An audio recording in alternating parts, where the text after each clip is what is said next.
Estamos de vuelta con Giro a la Derecha y como les había comentado en el primer segmento para conversar sobre las elecciones en Turquía y sobre todo el efecto que va a tener esto a nivel mundial, tomando en cuenta la guerra entre Rusia y Ucrania y además esas comparaciones que hemos visto en redes sociales con la situación de Venezuela. ¿Tiene sentido realmente hacer esto? Y bueno, para ello he invitado a César Sabas, ya lo conocen, experto en seguridad y analista político. Bienvenido, César, ¿cómo estás? Muchas gracias, Esteban. Siempre un gusto estar aquí contigo. Gracias a ti por haber aceptado esta invitación. Y bueno, quiero que comencemos, César, con el panorama a nivel interno, ¿no? En Turquía. ¿Qué pasó en estas elecciones? Mira, estas son las elecciones, digamos, más reñidas de muchísimo tiempo en Turquía. Estamos acostumbrados a Erdogan, el hombre fuerte de Turquía, que siempre gana en primera vuelta. Y de hecho, ya se me fue la cámara. Disculpa, disculpa. No te preocupes, cosas que pasan. Sí, sí. El hombre fuerte de Turquía. Ajá, ahora sí. El hombre fuerte de Turquía que siempre gana en primera vuelta y bueno, no había contestación. Este año hubo la tormenta perfecta en contra de Erdogan. Primero tenemos el tema del terremoto, que influyó muchísimo porque el gobierno tardó 2 días en darle respuesta a la gente. Entonces, evidentemente que esto molestó a muchos y esto le ha afectado mucho a su imagen. El gobierno no estaba listo para un desastre natural de esta envergadura y bueno, esto digamos que le golpea. Y el otro detalle es el tema económico. Erdogan viene haciendo una serie de medidas muy poco ortodoxas que incluyen una expansión monetaria fuerte, muy fuerte, que ha desatado la inflación en Turquía. Pues como sabemos, expansión monetaria, eso provoca inflación. El señor durante todo el año pues se jactó de que él no iba a echar para atrás porque él está acostumbrado a mandar y que las cosas le salen bien y pues bueno, nada, sigue el tema de la expansión monetaria y pues era la gente la que seguía sufriendo la inflación. Y de paso, el tema de la guerra en Ucrania ha tenido, digamos, un impacto agridulce entre los turcos. ¿Por qué digamos agridulce? En primer lugar, y esto es muy importante señalarlo, los turcos no ven mal a los rusos. De hecho, según una encuesta, más del 70% de los turcos creen que Rusia es un país amigo y con el que hay que tener buenas relaciones. Okay. Detalle, los turcos no están a favor de la invasión a Ucrania. Pero pequeño detalle también, cuando se le pregunta a los turcos de quién es la culpa de la guerra en Ucrania, el 50% de los turcos cree que la culpa es de Estados Unidos. Y nada más el 20 o el 22% cree que la culpa es de Rusia. Es decir, como turco, yo no estoy a favor de que los rusos invadan, me parece que es terrible lo que están haciendo, pero el culpable es Estados Unidos que alborotó el avispero y que alborotó a los rusos, porque para mí como turco Rusia estaba quietica. Entonces, mira esto.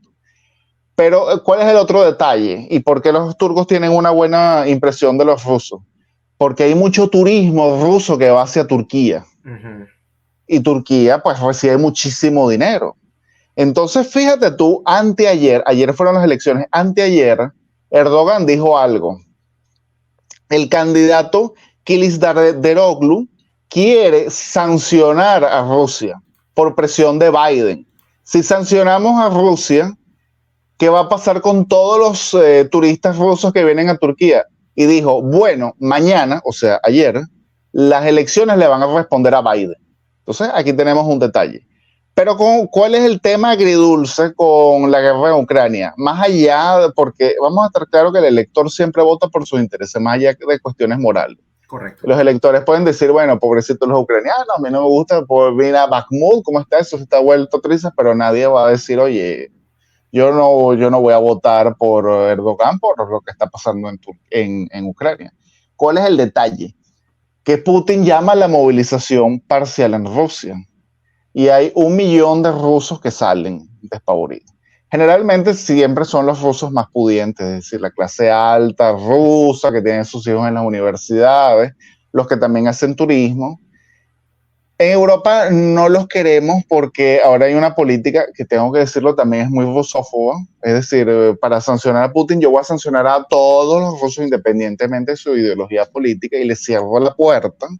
Y una estupidez en mi opinión porque si tú quieres vencer a Putin lo importante es que tenga cada vez menos tropas.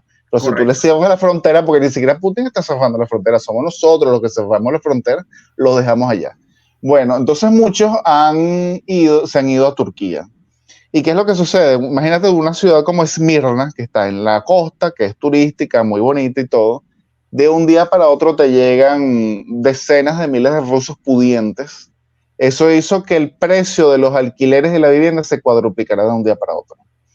Entonces, para un turco normal, común y corriente, digamos, un camarero que, digamos, que tiene que trabajar y echarle pichón para pagar el alquiler, de un día para otro le cuadruplican el alquiler y pues no puede pagarlo. Y uno podrá decir, bueno, en el libre mercado eso se acomoda así, pero eso toma tiempo. Este Sí. señor no tiene tiempo para buscar un alquiler. Entonces muchos terminaron yéndose de las ciudades y eso, digamos que provocó mucho malestar hacia Erdogan. Entonces digamos que teníamos la tormenta perfecta en Turquía, una oposición que se unió toda y dijo, vamos a aprovecharnos porque esta es la oportunidad de salir de Erdogan. O sale ahora o pues no sale nunca. Y en efecto, las encuestas decían de que Erdogan iba, no solamente que no iba a ganar en primera vuelta, sino que iba a quedar de segundo. Es decir, se esperaba que el candidato de la oposición tuviese por lo menos unos 3 hasta 4 puntos de distancia de Erdogan, y resultó a la inversa. Erdogan estuvo a muy poco de ganar en primera vuelta. Ahora va a la segunda vuelta en una posición muy, muy holgada. Porque lo único que le falta es un 0,5% de votos para ganar. Y ese 0,5, de ese 0,5 hay un 5% de un candidato que se llama Sinan Ogan, que es el que tiene el 5,3%, si mal no recuerdo, que este señor es de tendencia ultranacionalista turca, y es muy importante saberlo porque este señor, digamos que políticamente es muchísimo, muchísimo más prorruso que Erdogan. Erdogan ni siquiera es prorruso, es muy, digamos, pro-turco. Negocio con Turquía porque me conviene, con Rusia porque me conviene. Este señor es tan prorruso que hizo su doctorado en Moscú. Y de hecho, él está a favor abiertamente de una alianza entre Rusia y Turquía. Entonces, la oposición turca a Erdogan, donde puede sacar votos es de este señor, que de paso ya le he dicho que está dispuesto a hablar, que tiene sus condiciones, en tal caso si quieren el apoyo, pero entre las condiciones que plantea es que la oposición tiene que deslindarse de todos los partidos kurdos.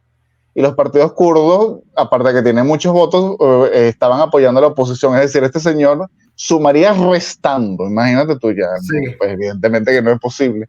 Y de paso, aún así, vamos a suponer cómo funciona la política, aún así el señor diga, sí, yo voy a apoyar a la oposición, sabemos que los votos no se transfieren automáticamente. Correcto.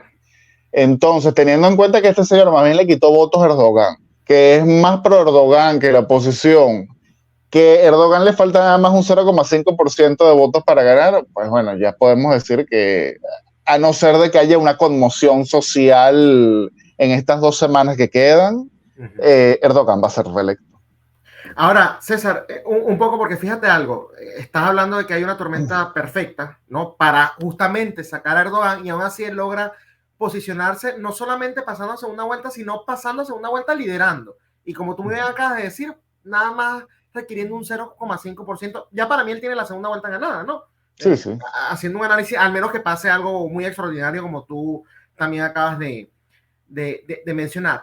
¿A qué tú crees que se deba que a pesar de esta tormenta perfecta, ¿no?, los turcos hayan preferido irse con Erdogan nuevamente, cuando lo pueden responsabilizar de muchas cosas, incluyendo el estado de la economía? ¿O será que no hay elecciones limpias en Turquía?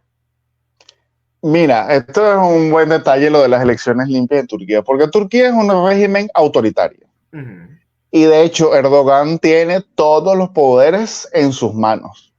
Así que alguien me podría decir, está listo, no hay elecciones limpias. Pequeño detalle. Es una dictadura con elecciones limpias. Y alguien me podrá decir cómo puede darse esto. Bueno, mira, vamos a ver cómo llega, o sea, cuál es la figura de Erdogan. Erdogan no es kemalista. Y esto es muy importante que la gente lo sepa. ¿Qué es lo que es kemalista? Kemal Atatürk es el que funda la Turquía moderna entre los años 20 y los años 30. Fue un militar, se alzó con las armas y dijo Turquía es un estado laico e impuso el laicismo a la fuerza. Y de hecho prohibió el velo de las mujeres en las instituciones públicas. Okay. O sea, laicismo impuesto a la fuerza. Tan laico era que hasta en un meeting una vez él llegó a expresarse muy mal del profeta Mahoma. Y estamos hablando de un país musulmán. ¿Y por qué estuvo vivo? Porque tenía la fuerza de las armas. Y entonces él construyó un ejército que era así kemalista, laico al 100%. Y esa es la ideología que impera en el ejército. El ejército en Turquía siempre fue el garante del laicismo en Turquía y de impedir que cualquier religioso llegase al poder. Erdogan funda su partido, el Partido de la Justicia y el Desarrollo, y Erdogan sí es musulmán. Y de hecho él sí es islámico. Pero hay un detalle cuando tú ves a Erdogan. Erdogan, la esposa de Erdogan sí usa el velo, pero muchas veces él sale con mujeres que no tienen nada de velo, incluso hasta escotada. Entonces uno dice, ya va, que hay algo. Erdogan llega diciendo, mira, ya está bueno de tanto kemalismo. Nosotros somos turcos, nunca vamos a ser europeos. Nunca. Okay. Y por más que sea, por más que queramos estar en la Unión Europea, ellos no nos van a admitir, cosa que no es mentira. Ellos no nos van a admitir, pero tampoco somos árabes, cosa que también es cierto. Y el que nosotros seamos turcos no quiere decir que nosotros vamos a ser una Arabia Saudita. Mi partido es musulmán, ese es el discurso de Erdogan. Mi partido es musulmán, pero yo puedo demostrar de que puede haber una democracia musulmana, así como hay una democracia cristiana en Alemania o una democracia cristiana en Chile. Y eso al principio no gustó en Occidente, evidentemente todavía no termina de gustar, y digamos era el Occidente que estaba con el trauma de las Torres Gemelas, los talibanes, todo eso evidente, y que llegue Erdogan en Turquía, y un miembro de la OTAN, pues eso desató el pánico. Pero ya tenemos 20 años, y él lo que hizo fue eliminar muchas restricciones kemalistas, eso es cierto, pero tampoco, digamos, imponer el Islam a sangre y fuego como han hecho los talibanes. Entonces tenemos una Turquía en la cual una mujer puede usar el velo e ir a la universidad, no le están pidiendo, no le están exigiendo que se quite el velo, pero tampoco le exigen a la que no tiene velo que se la ponga.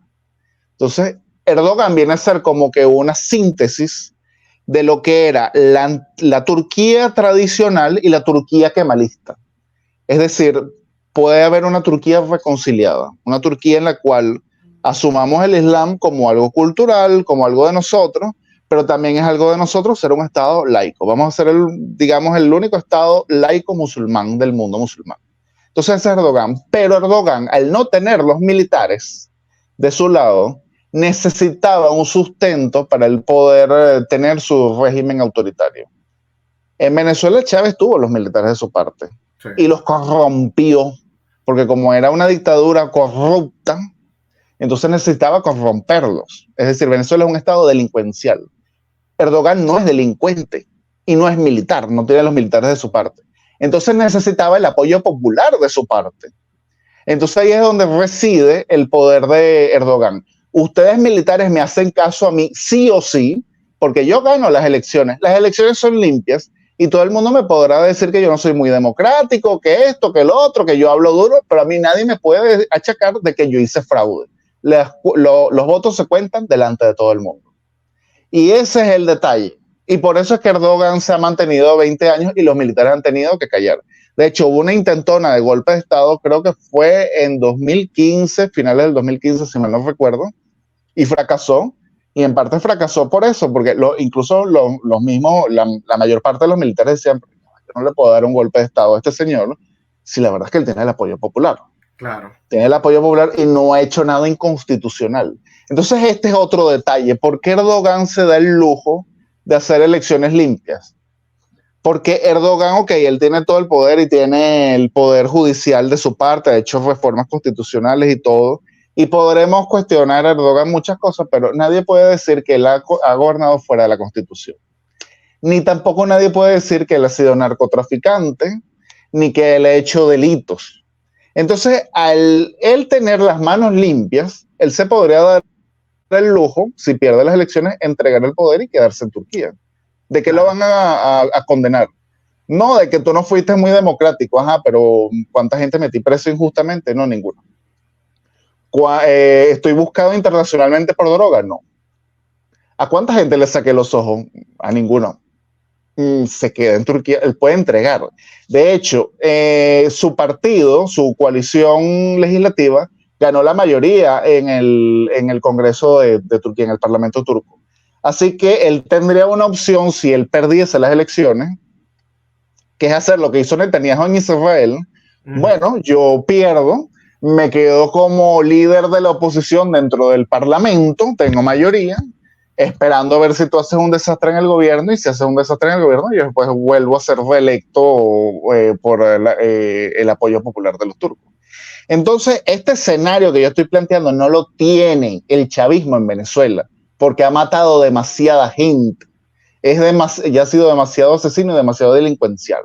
Entonces, cuando tú eres un delincuente, tú no puedes entregar el poder porque es que te van a juzgar. Entonces, la única forma de tú mantener la impunidad es mantener el poder. No es el caso de Erdogan. Entonces, cuando yo veo comparaciones, si los turcos pueden, Venezuela, primero, ¿qué es lo que han podido? Y el señor va en camino a ser reelecto, entonces no veo nada, gran cosa. Pero vamos a suponer que, ok, el señor está perdiendo. El contexto es muy distinto, es completamente distinto al caso venezolano. Entonces no podemos estar viendo todo, digamos, cuánto proceso hay en el mundo con ojos criollos venezolanos. Y a eso quiero caer. ¿A qué tú crees que se deba, antes de seguir, porque por supuesto en el tema de Turquía tenemos mucho que profundizar a nivel geopolítico, ¿no? Pero en el caso específico de Venezuela, ¿a qué tú crees, César, que se deba que a cada rato los venezolanos están comparando la situación con otros regímenes que pueden ser autoritarios, pero que la realidad es muy distinta? Turquía me lo está diciendo. Pinochet es otro ejemplo que tampoco nada que ver con lo que tiene Venezuela. Entonces, ¿por qué? ¿Por qué caemos en eso, César? La verdad. Mira, bueno, en parte mucho de ignorancia, porque yo recuerdo cuando nos alertaban, digamos, por ahí por los años 2000, 2002, de lo que venía en Venezuela, y los venezolanos con toda nuestra soberbia decíamos, nosotros no somos cubanos, nosotros sí somos, y no sé qué. Entonces, nosotros éramos algo atípico, nosotros no éramos Cuba, y nosotros teníamos nuestro proceso cuando el proceso nos salió mal. Entonces ahora nos dedicamos a dar cátedras de ciencias políticas por el mundo. Y en parte, o sea, creo que es nuestra soberbia, y también creo que hay un estado de ánimo de mucha gente que se niega a ver la realidad, que quiere buscar donde sea algún ejemplo para que espiritualmente les haga sentirse bien, creyendo que repetir los errores que ya se cometieron en los años 2000, 2002 y 2003 no va a ser el caso. Entonces he visto gente que preparada, o sea, que tú no puedes decir que es que son ignorantes, preparados en ciencias políticas y que hasta han hecho algún PhD y ya están tratando de justificar pues bueno, que sí, que la movilización electoral, si sirvió en Turquía, va a servir en Venezuela. Bueno, no aprendimos nada de lo que ya vivimos, o sea, los 20 y pico de años de chavismo fueron en vano, vamos a volver otra vez desde cero. Y pues no tengo más nada que decir, no sé, si la gente no aprende, no sé. De ellos ya, si no quieren aprender, ya. Bueno, no los puedes obligar, no les puedes pegar como un libro y que aprendan claro. lo que estamos siguiendo. Ahora fíjate, volviendo ya al tema central, lo que es la relevancia justamente de Turquía en todo esto. Tú siempre has hablado desde un punto de vista, digamos, geográfico, Turquía es muy relevante para la OTAN. Y no solo eso, sino que al ser miembro de la OTAN también, bueno, tiene poder de veto, digamos que es un país bastante importante. ¿Qué significaría para la región que Erdogan sea nuevamente electo? Porque lo acusan de ser prorruso, aunque yo creo que estoy de acuerdo contigo, él es más pro-turco que otra cosa, más que prorruso, él es pro-turco. Pero ¿qué significa? Sobre todo en el contexto en el que estamos de que, bueno, continúa la guerra entre Rusia y Ucrania. Mira, tanto que continúe Erdogan o como que venga el otro, tienes una cuestión agridulce tanto para los norteamericanos como para los rusos. ¿Y por qué? Porque el otro también es pro-turco. En Turquía todos son pro-turcos. Nadie es pro-occidental, salvo este candidato que se llama Ogan, que es prorruso porque él cree que de esa forma también es pro-turco. Entonces, fíjate tú que al final todos son nacionalistas. Ujú. Lo que la diferencia es ver en cómo ve cada uno, cuál es el lugar que tiene su nación para cada uno. Entonces, Erdogan, o sea, todos están a favor de que Turquía esté en la OTAN. Fíjate tú esto. Incluso hasta el prorruso. Ok. ¿Por qué? Porque eso le da poder a Turquía, poder Ujú. de veto, tanto con los rusos como con los americanos. Porque Turquía es una potencia media muy importante. Y cuando tú eres un país como Turquía, que eres medianamente grande, pero no eres de los más grandes, tú tienes que cuidar de que no haya uno que se haga el hegemón. Porque cuando uno se hace el hegemón ya no hay negociaciones, sino simple y llanamente él habla y tú acatas y punto. Claro. Entonces a un país como Turquía le interesa que haya una Rusia fuerte, que también haya un Estados Unidos fuerte y una China fuerte para compensar y chantajea si es posible. Pero la idea es conseguir tu interés nacional. Entonces, por ejemplo, ¿qué ha hecho Erdogan? Erdogan ha comprado baterías antiaéreas rusas, cosa que no le interesa nada a Estados Unidos. Y cuando Estados Unidos le dice no compres armas rusas, Erdogan dice, bueno, tú me das también tecnología militar tuya. No, entonces voy a comprar armamentos rusos. Así es lo que hace Erdogan para chantajear. Entonces, ¿por qué digo que hay su agridulce? Para casos del Medio Oriente, a Rusia le interesa más la oposición que Erdogan, porque la oposición turca es más pro-Assad, pro-Bashar al-Assad en Siria Claro. que Erdogan. Entonces, si gana la oposición, ya se acaba completamente el apoyo de Turquía a los grupos rebeldes en Turquía y es ya definitivamente la victoria rusa, que ya la tienen en un 95%, pero ya la tendrían en un 100% en Siria. Y esto, pues, evidentemente que a los rusos les cae como anillo el dedo.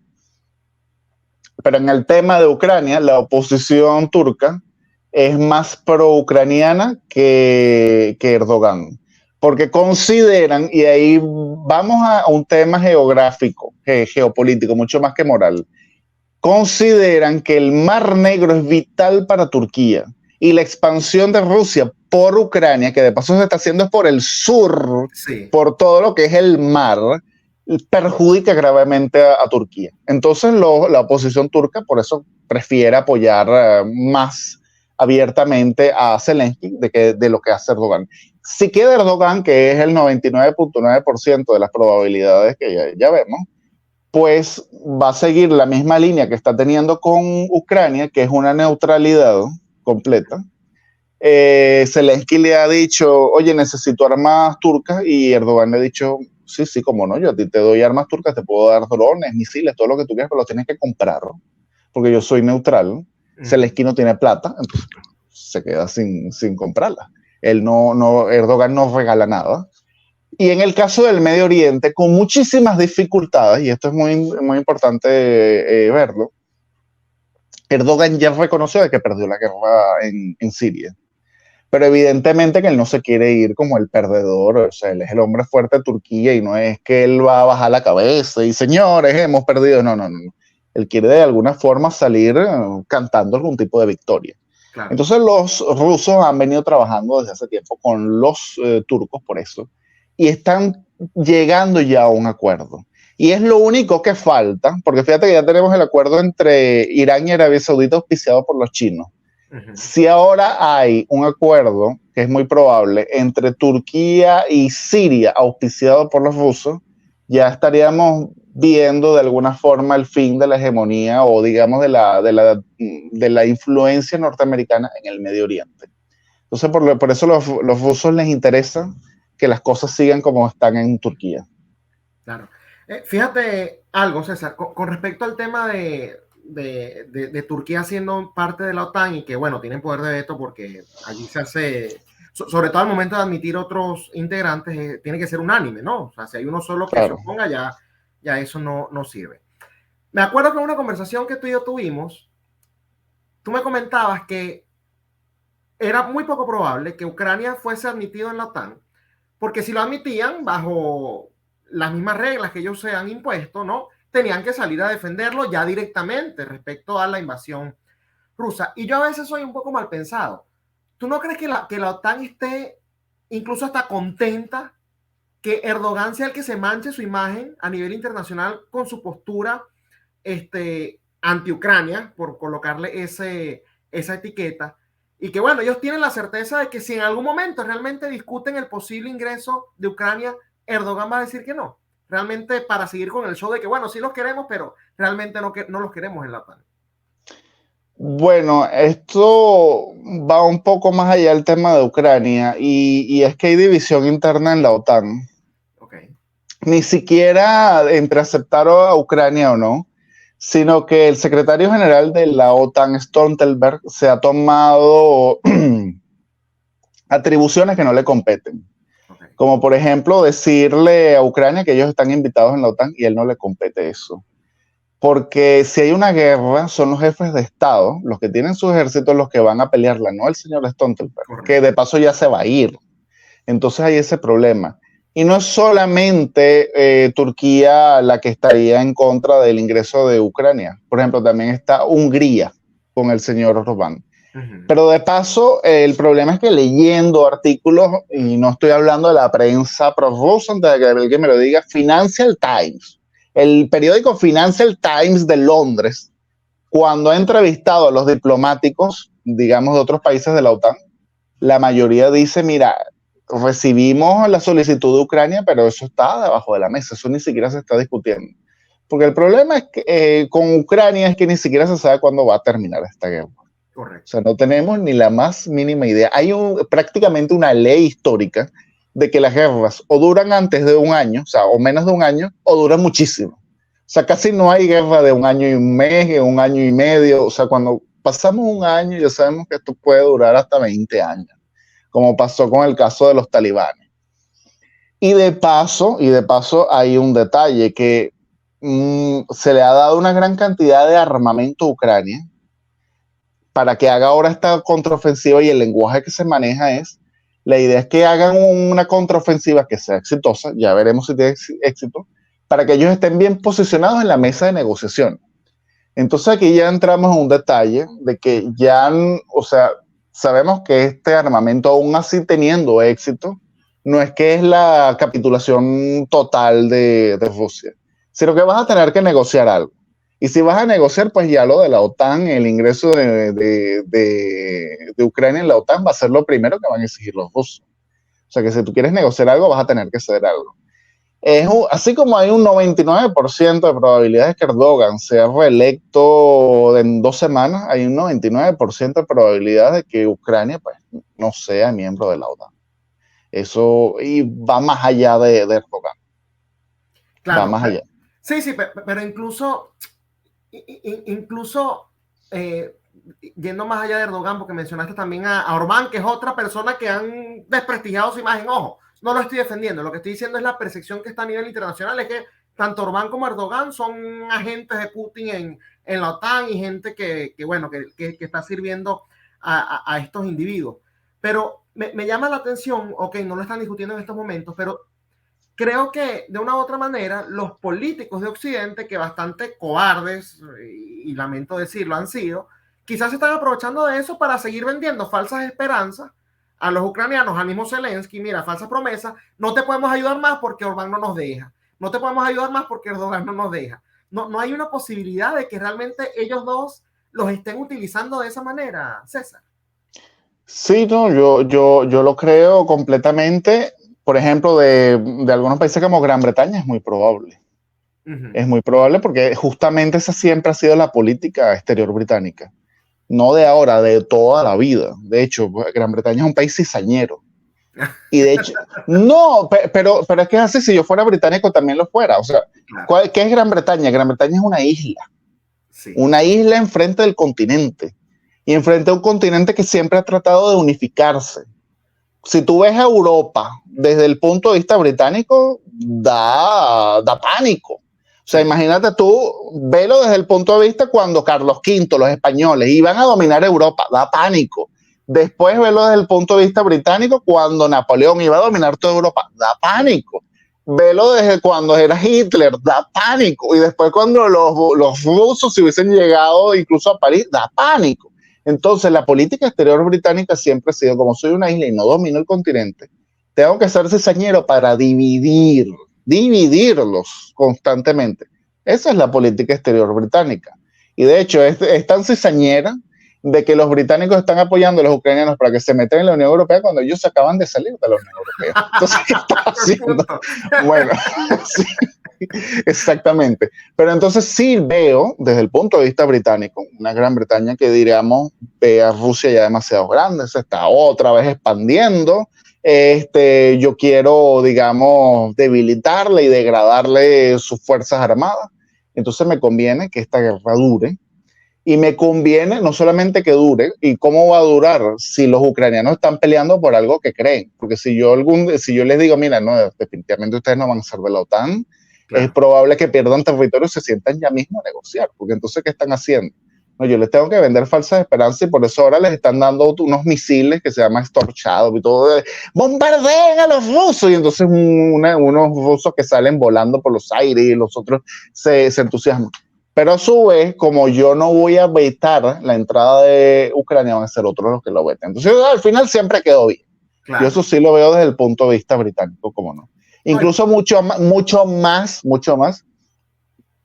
que del punto de vista norteamericano, que se quiere salir un poco del tema europeo para concentrarse en Europa y no lo deja el tema de Ucrania. En Asia será, para concentrarse. Sí, en Asia, perdón. Okay. En el tema de Taiwán. No, y te lo preguntaba justamente porque me imagino que alguien tiene que tener ese tipo de mentalidad teniendo esas oportunidades. Quedas tú como el bueno de la película porque al final tú sabes que es como que estás corriendo, pero no te estás moviendo del sitio, ¿sabes? Claro, exactamente. Alguien tenía que aprovecharse. Ya para ir finalizando, César, un poco, quizás volviendo al tema de la ignorancia, pero ya no de Venezuela, sino de Occidente en general.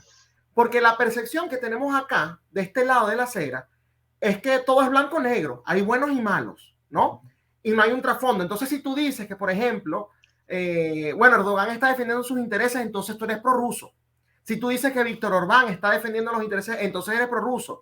Si dices que Zelensky está haciendo bien, entonces eres pro-ucraniano y entonces, por lo tanto, eres globalista. Te estoy hablando de lado y lado porque las locuras que uno escucha, de verdad que son bastante graves. ¿A qué tú debes que se crea que quizás desde el occidente del mundo veamos todo tan occidentalizado? Quizás sea la manera correcta de decirlo. ¿Por qué no tratamos de estudiar un poco y ponernos en los zapatos de estos individuos que, bueno, están cumpliendo otro tipo de intereses? Quizás no los apoyamos, quizás no son los que me gustan, pero hay que entender que hay matices, ¿nos gusta o no? Sí, eso es un mal del occidente moderno. Okay. Digamos que antes, en los años 70, 60, 50, no era tan así. Por eso es que el Partido Republicano y el Partido Demócrata eran más parecidos de lo que son ahora y podían haber muchas más decisiones bipartidistas o inclusive, digamos, congresistas demócratas que votaban por una propuesta republicana o congresistas republicanos que votaban por una propuesta demócrata. Eso hoy en día no se ve. Y ese mal que se está viendo en Estados Unidos se está viendo en todo Occidente. Nos hemos puesto demasiado binarios. Todo es blanco o es negro. Y peor aún los venezolanos, que gracias al trauma que tenemos con el chavismo, pues bueno, ahora ya ahí sí, con un librito que leímos de un resumen sobre Mises, ya nos creemos que damos cátedras de ciencias políticas del mundo y eso no es tan así. Eso parte en base a la ignorancia, al fanatismo que hay hoy en día y bueno, eso es lo que yo creo y me tiene bastante preocupado como occidental porque nos hemos puesto demasiado binarios, ni siquiera hay debate. Fíjate tú que es algo muy interesante con este tema de Ucrania.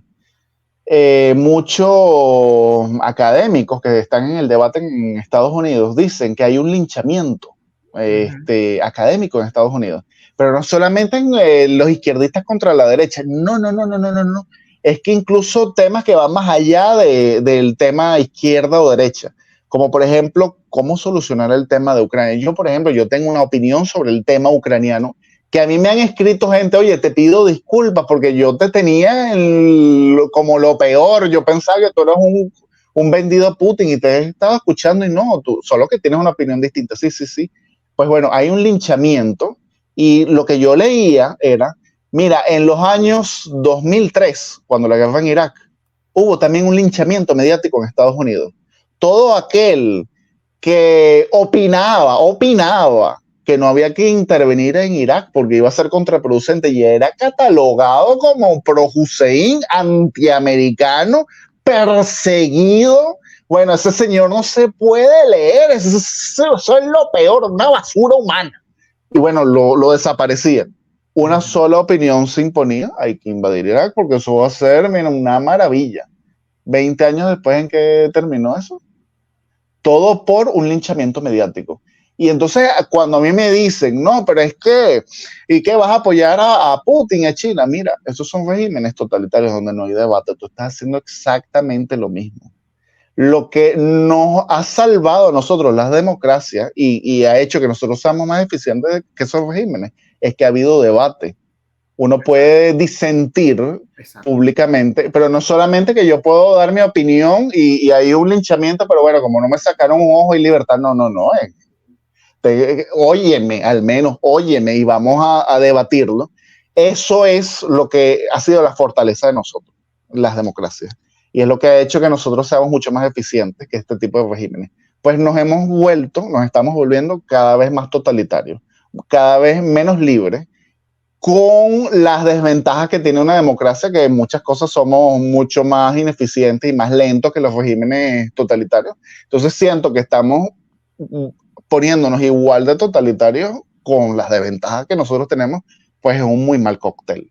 Y yo, pues bueno, no pienso participar en eso.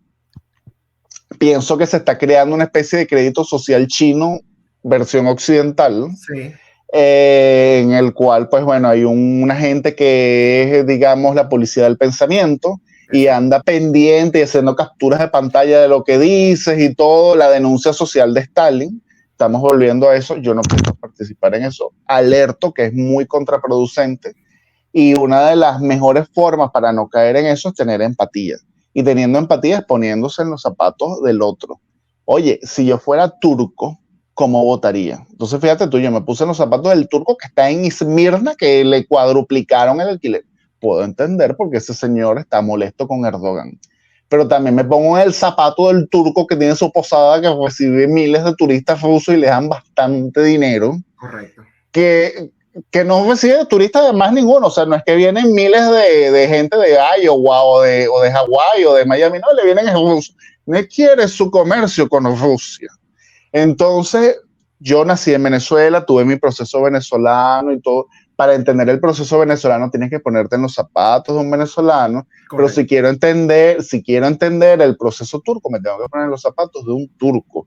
Y si quiero entender a Hungría, que los húngaros votan en elecciones limpias, nadie puede decir que en Hungría hay fraude, y votan por Orbán, y Orbán negocia con Rusia, me pongo en los zapatos de los húngaros. Y cuando me pongo en los zapatos de los húngaros, entenderé que el 100% del petróleo húngaro le viene a través de unos oleoductos a través de Rusia. Es decir, pelear con Rusia es que te corten la luz. Bueno, y si yo fuera húngaro, no quiero que me corten la luz. Entonces, ese tipo de ejercicio hay que hacerlo. Hay que hacerlo. Y bueno, de hecho, creo que lo más reciente, César, que tuvimos, y esto fue a nivel global, fue el tema de la pandemia, ¿no? Si tú decías, no, mira, incluso para quienes creímos, yo me puse 2 dosis de Pfizer, ¿no? Sí. Y bueno, ahora hay gente de la derecha que dirá que yo soy un borrego porque me puse 2 dosis. No me puse nunca el refuerzo. Pero a eso es a lo que voy. Yo decía, yo me las puse porque yo quería proteger a ciertas personas alrededor mío, pero yo no estaba de acuerdo con que fuese obligatoria. Ah, no, es que tú eres anticiencia. Es que tú quieres, si se muere mi abuelo, es tu culpa. O sea, cuestiones sin sentido. La insensatez nos carcomió lamentablemente el cerebro y lo vemos también en cuestiones de guerra que mucha gente lo entiende incluso con menos claridad. Bueno, yo se lo dije aquí a franceses cuando la pandemia, porque ellos no entendían por qué Bolsonaro no quería poner el confinamiento obligatorio en Brasil. Ellos decían, no, es que la salud primero, hay que hacer como hicimos aquí en Francia. Mira, aquí en Francia hubo el confinamiento, pero el Estado nos dio unas ayudas económicas. Yo no voy a discutir ahorita si eso está bien, si eso es populismo. Todo. Nos dieron la ayuda y con eso uno no se moría del hambre. Y yo pagaba mi alquiler y todo eso, ok. Eso no lo voy a discutir. Lo que le decía a los franceses es, mira, eso no se puede hacer en Brasil porque en Brasil no hay tanta plata para eso. Y les sacaba unas cuentas Ah, ¿verdad? O sea, te tienes que poner los zapatos de un brasileño. Exactamente.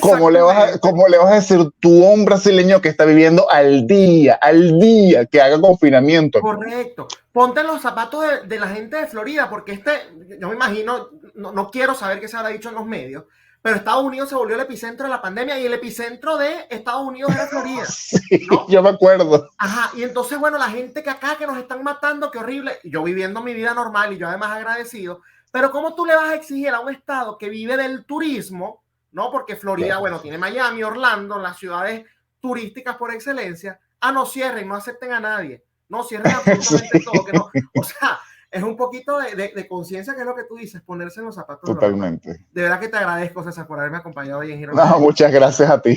Muchas gracias. Bueno, era César Sabas, experto en seguridad y analista político, comentándonos sobre estos resultados electorales en Turquía y las implicaciones que tiene, evidentemente, a nivel mundial. Y por qué no se debe comparar con la situación de Venezuela, que la verdad es bastante patético que eso se siga haciendo a estas alturas. Esto ha sido todo por hoy en Giro a la Derecha con Esteban Hernández, pero nos vemos nuevamente mañana por esta misma plataforma, que es Contrapoder 3.0, el canal de la derecha en YouTube. Hasta mañana.